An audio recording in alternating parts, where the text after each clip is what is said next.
have a scorecard to check against and be like, oh, this is happening, we will not take this vendor, this is happening, that's fine, that's not one of our, like, flags or whatever. Okay, I see. I personally hadn't, the little bit I had contact with checking on the vendors, it was more kind of just, again, ensuring that they were operating as stated to us, kind of your basic corporate structure, or they, you know, do they really exist in the areas are they in the areas they say they work in, that kind of thing. I feel like maybe the business got more in depth. But I think the questionnaire would be where how they filled that out and kind of the responses to that would be the I guess the template or the guide to acceptance or not, I guess. Can you repeat that last sentence? It cut out a little bit. How it to whether they're being accepted, you know, as one of our vendors or not, is based on kind of their responses and how they answered the questionnaire and got it. Just some of the check on those answers, on those responses. Mhm.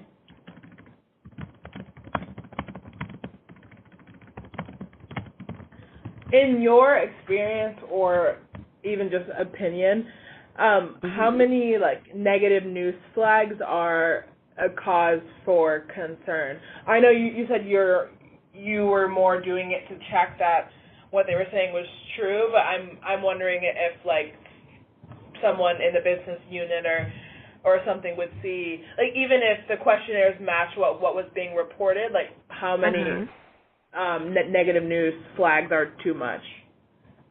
I mean, I think,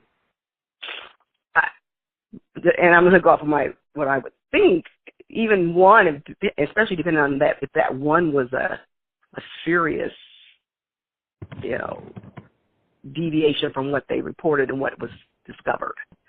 I think the appetite for how much is accepted it was pretty strict. I mean, I don't see a reason for why you're reporting anything that deviates from what the truth is.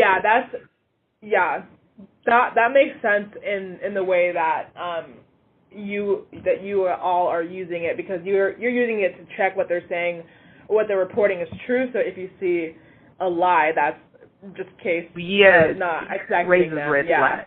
Yeah, exactly. That's a red flag within itself. I guess in our case, we were trying to.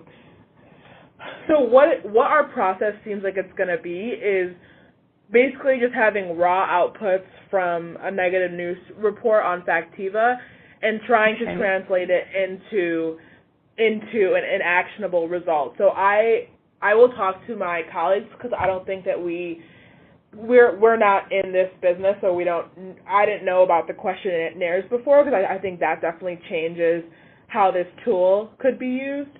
But I think in our initial thinking, we were thinking about just like searching a particular third, fourth, or fifth party vendor on Dow Jones, Factiva, and then seeing what pops up. And I guess for us, we were like wondering like what type of negative news is an automatic no to work with a vendor, what type of negative news is a like medium, they should be on our watch list, maybe check up on them more regularly than others, something like that. Like, I think we were trying to have some sort of spectrum level or something.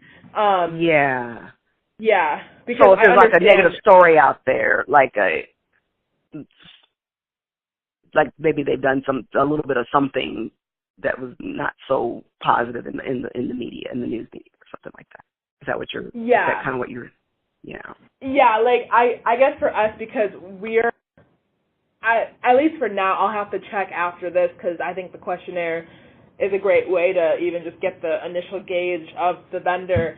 But for us, since we weren't thinking about it as like a fact check against facts that were already provided, and it was more just like the due diligence would be from So I was wondering, like, with your answer, I totally agree. I think one would be